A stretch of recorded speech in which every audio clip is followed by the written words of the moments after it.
Here we go. 3, 2, 1.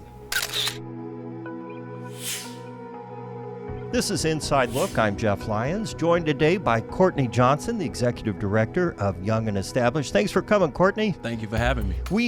We're going to do a little full disclosure here. We had this all planned out, and I get a call at the last minute. You fell into some food, right? I mean, a ton of food the other day. You want to talk about that, and then we'll kind of come around and tell your story. I mean, Yes. You're with Young and Established, and so your phone rings a lot. My phone rings more than I think people know. But, yes, I got a phone call from Target on the east side, and they have let me know that the power went out. And we've done this before, Target on the north side, though.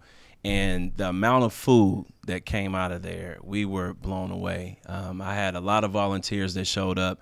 We had a semi-truck that came, and same thing as Because you as didn't this just Tuesday. happen to be driving around in a semi-truck, right? No, not at all. We got a lot of friends and a lot of people on our team that come through. So I always like to let people know I made about 10 phone calls. Everybody picked up and everybody showed up. So that's just it means a lot to me. And so where did the food go then? Now you got a truckload of food that's warming up. So what do you have to do next? So we have a walk-in cooler, but then we also have deep freezers and refrigerators. We have a lot. We've been prepared in the past few months for stuff like this, but we had to take everything that needed to be refrigerated to our walk-in, and then also a lot of stuff went directly to our center. And then from there, I said we need to basically do a food giveaway today instead of trying to hold on to everything until Wednesday, which is our weekly giveaway. We needed to do a food giveaway right then and there. So that's kind of what took place. And a lot of people showed up, I assume? A lot of people. Did you clean out the freezer then and the fridge? The whole entire thing went. So we had a team that was getting most of the stuff together at Y&E. Then we had a team that put everything in the fridge. Then we had to take that stuff back out once it was time for us to do our food giveaway. And it was already hundreds of people. When I made the Facebook post that I was at Target picking up, they were already showing up to the center while we were still getting things together at Target. So Facebook and social media can do wonders if you use it the right way.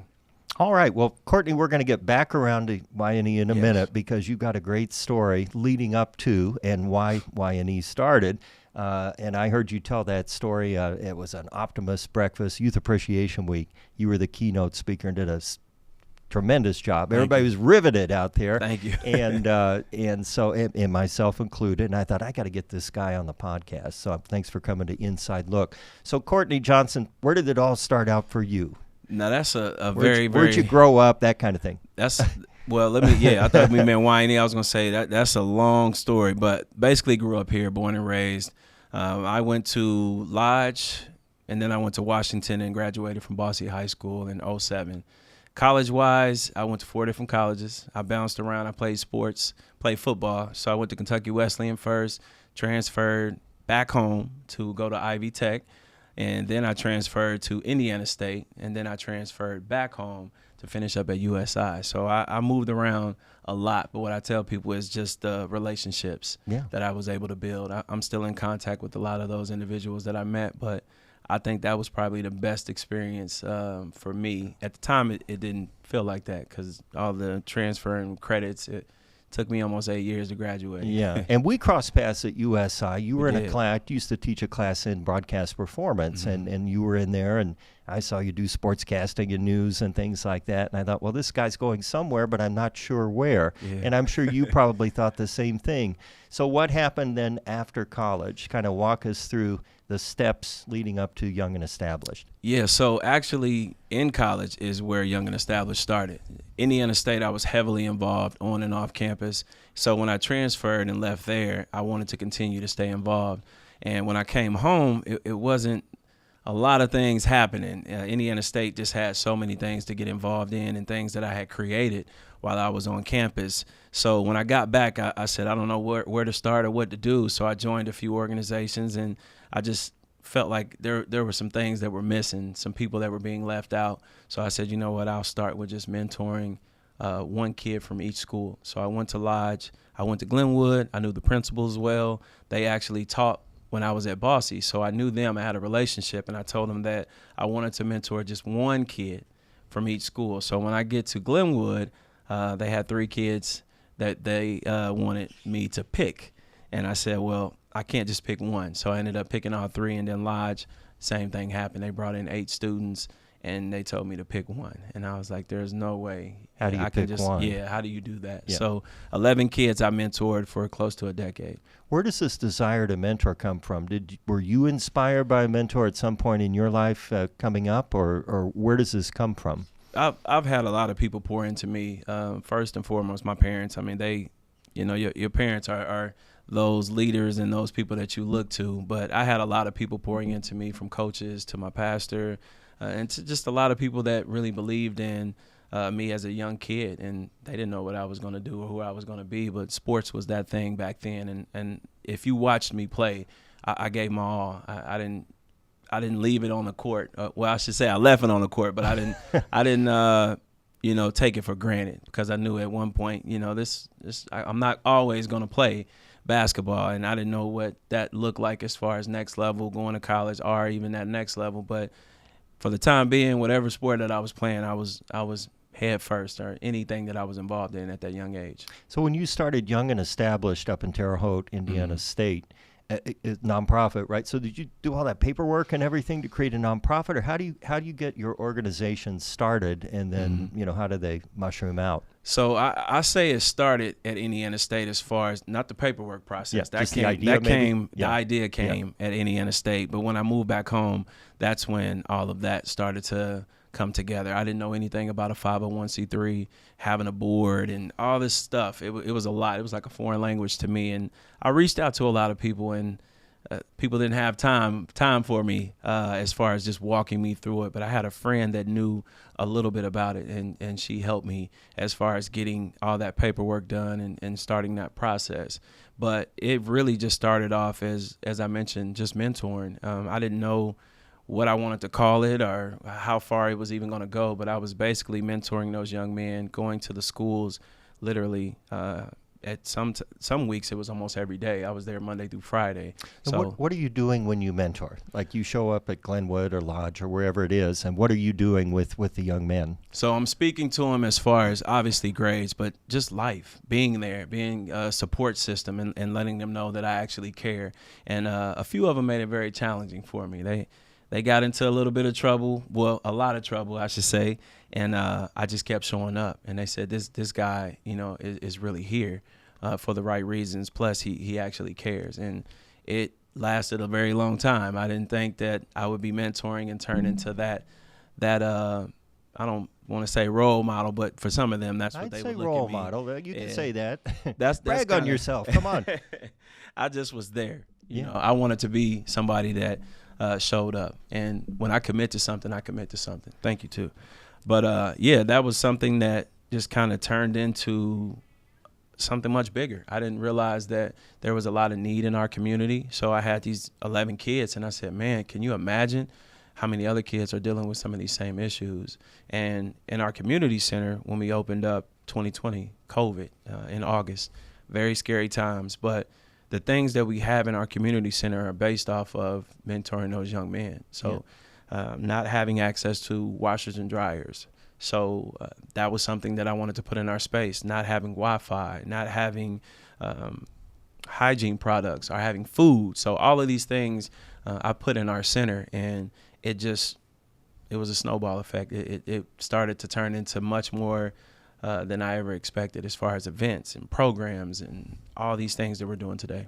Now, somehow in there you sought out, ran for, and won public office, too. Yes. What was that experience like for you? You were city council at large. Yes. It was great for me. I heard a lot of other stories before I decided to throw my hat in, but I just want to serve. So to be able to do that and, reach people that I never even thought about reaching, because there's issues and things that obviously we focus on as an organization, but this just broadens, a lot of what we see in our community, and to be able to help and serve in that way has been great. But it was a really good experience for me, and I'm enjoying this process. 2 years in now. Yeah. Now, on the city council at large, then you're not assigned a particular ward, right? You just are a floater, or how does that work? Or you represent a specific area you choose, or what's the expectation? So at large, we represent the entire city, so we don't have just a ward that we represent. And for me, I wanted to be able to support, and although the second ward, people can support wherever, but you really, if you're in the second ward, that's where your main focus is at. But at large, we pretty much try to do as much as we can for everybody in our community. When we think of government programs versus a nonprofit like you have now, kind of compare apples, oranges. I mean, I know the goal is the same, but I'm wondering if it's, I'm not going to say easier, but maybe there's less friction with a nonprofit to accomplish and spread the need as opposed to going the government route. Or maybe I'm wrong. It's a little different. Yeah. But for me, when I committed to this and said this is what I was going to do, my main focus is to serve. And I'm not saying that that's not everybody's goal, but I think you can pretty much tell what my goal is going into it. Right. I didn't really do much as far as fundraising. I didn't think I needed to raise, a lot of money. I had just enough to make some T-shirts and make some signs. And we had a few fundraisers and things to just show our support for those that was actually supporting us. So it really wasn't much that changed. I just continued to do what I've always done, and we ended up winning. And what I was told was, you didn't do anything the traditional way. You didn't knock on doors. You didn't. I said, well, I'm serving. I think that's showing people that, what I'm about as far as what I would do if I were to win. And I think that's the most important thing. I always wanted to see, those that are our community leaders out in the community. And that's what I wanted to be. So that's what I think I've been doing, and I hope to continue to do later on down the road. Walk me through a typical day at Young and Established. Is there one? It's not. So at Young and Established, assuming you don't get a call that a store is liquidating their melting meat, what's a typical day like for you? So for me, the first thing is a routine that I wake up to. I wake up very early, sometimes 5, sometimes 4:30. It just depends. And I have 2 young ones, my wife and I. So if they wake up a little early, I may get up even earlier. It just depends. But I start my day with just getting things in order, my mind, getting things just prepared for the day. Because if I just wake up and look at my phone, it could be over 100 messages, over 100 emails, social media.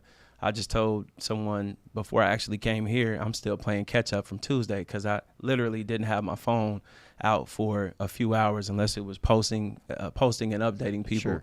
But it was over 600 messages, and I respond back to people. So trying to, mentally, that's a lot. I don't think people understand how draining it could be sometimes. So the average day is really no average day, and I have a lot of jobs. I got my EHA shirt on today. I don't even know if people know that I work for Evansville Housing Authority sometimes, but I have 5 jobs, so every day is different. But making sure I start my day off and just having that time for myself, but then taking my kiddos to school, and then from there, it's whatever I have laid out for that day. It could be picking up from one of the stores and then going straight into one of my jobs, but every day is literally different. So it's hard for me to even answer that, but it's a full packed day every single day for sure. You come home feeling tired, of course, but fulfilled, I suppose. Hope, for all the effort you're putting in and serving others. At your community center, then, who shows up? So we have staff, and then we also have interns and volunteers that show up. We get a lot of college students, UE, USI, Ivy Tech. So I always have to shout those college students out. And a lot of them keep up with what we do, obviously, through social media. But I'm on campus a lot, whether it's speaking or whether it's students that I actually have been able to build a relationship with. We've just been blessed to have a lot of people that just want to, pour into Y&E. So 2:30, our program starts. We have an after-school program. So for sure, you're going to find me at Y&E Monday through Friday, That's guaranteed. With a whistle around your neck, I'm right? there. I'm there. And how many kids will come in a given day? On average, we have about 50 kids, but when everybody's busy doing sports and doing after-school activities, we may have about 30. But when they're all there, we have about 50 kids. And our space isn't the biggest space, but that's about where we try to cap it. But we got a waiting list of over 100+ kids, which is not a good thing. I think when people hear that, they're like, wow, that's not great, because we don't have enough space. Then you fundraise and build a bigger space, right? That's what people want us to do, but we don't want to leave the area. The need is in that area. Yeah. And for us to go somewhere where, somebody's already, a nonprofit may already be in that area, it makes no sense. Yeah. That area. Tell where your center is. I'm sorry. We're on Van and Covert. We're literally probably 30 seconds away from McGarry, and that's where I grew up. I was in that area. So I strategically put our community center in that space, and who we purchased it from, they even kind of was a little hesitant, even though they were making money off the deal. They were like, I don't know if this is the actual space for a community center. And I had the vision for it. When I walked into that space, I saw kids playing on computers. I saw, kids doing homework and playing, and air hockey tables, and our library. And I just came into that space and just kind of closed my eyes and was like, this is it. And we made it happen. So look back now, it was very stressful, because again, it was COVID, and I never opened up anything like that before. I didn't know, I put everything into it. So they tell you not to do that. Don't put your own money in this stuff. But it was a dream of mine, and it was something that I wanted to come true. So give us kind of a snapshot of some of the kids who come. Don't name names, but just maybe circumstances, or kind of give us that feel for who's there. I would say there's so many amazing, all of them. They have potential to be great and do great things. Some may not have that support that I had. I had two parents. Well, I have two parents, but just my older brother, pastors. I had people believing and pouring into me. So to hear that, a kid doesn't have that, or may not have food at home after school, so school is the only place they eat. I hear these stories a lot, and I see it as well. So it does a lot, to you. But these kids are amazing, and they're our kids. I do my best to pour into them and make sure we give them the best that we can as far as opportunities and a chance to just be great, and to be kids. Yeah. I think that's important too. Our space is not just come do homework and yeah, we push that, but we want you to feel that love, and also have a space where you have these resources that they're yours, and they're your families as well. So that was what that center, that's what we wanted that center to be.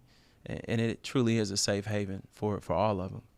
When you look back now, of course, you said you've been going since 2020, so 5 years. Obviously, you've had some that have, I guess, graduated out, if you want to use that term. But do you age out? Or, I mean, like, is there a certain age range to come to the community center? Or? So we do 6th grade up until they graduate high school, but they never leave. Yeah, up to about 18, you always, 19, yeah. Yes, sir. You always can come back. We just had 2 of our students, one from USI and one from UE, actually at the center yesterday, and they just came just to hang out, and they were helping students with their homework. And that's, to me, what it's all about. They know that they can always come back to this space. I had 3 students, I think, this week reach out about, we do a Thanksgiving dinner for our kids, and they asked, hey, we'll be home. Are you guys? Yeah, we're doing it. The time changed, though. We're going to do it on Monday and not Tuesday. But we always do it on that Tuesday because the kids get out of school, and we let them stay, a little later and just hang out. But to just, know that they can always come back, I think is special. And, they leave a lot of love at Y&E, and it's always, good to see them come back, and not only come back to just visit. They come back to pour back into what they had once when they were there. Talk about your successes with the kids that have come.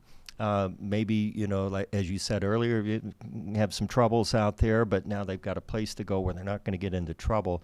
Have you seen then the results of that on the backside as they become young adults? We have. A lot of our students have gone on to do great things, whether a police officer or going to college or starting a family.